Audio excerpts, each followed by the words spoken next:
Mga ka-Lloyd Sports Zone at mga kabarangay, may good news ako para sa ating mga fans. Si Justin Brownlee, ano kaya yon? At Raffy Rivas binitawan na ng Magnolia Hotshot, saan kaya ito maglalaro? Magre-retired na ba?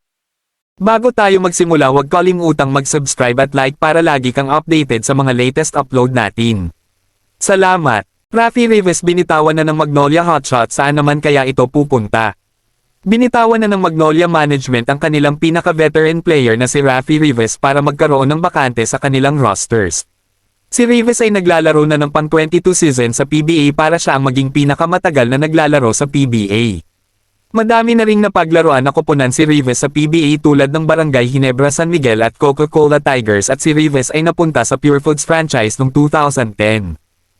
Sa kabilang balita, Justin Brownlee malilipat na nga ba sa Meralco Bolts para mag-import sa kanila sa paparating na EASL League? Ayon sa batikan na Sports Insider na si Snow Badua, may hint siya na tumutukoy sa mga K-Bar Angay na ibig sabihin nito ay ang Barangay Ginebra San Miguel, at alam naman nating ang isa sa mga pinakamagaling na naging import ng Ginebra at pinakamagaling na naging import sa PBA ay walang iba kung hindi si Justin Brownlee.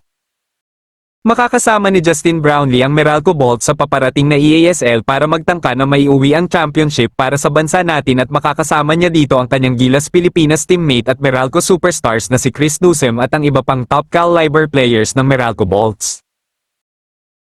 Si Brownlee ay binigyan nito ang Barangay Ginebra San Miguel ng 6 na championship sa kanyang kamay, at ang 4 doon ay kalaban ng magiging team niya ngayon na Meralco Bolts. Si Brownlee din ang sinasabing greatest import na naglaro sa PBA, lalo na kung madadali niya pa ang Meralco Bolts sa isang championship.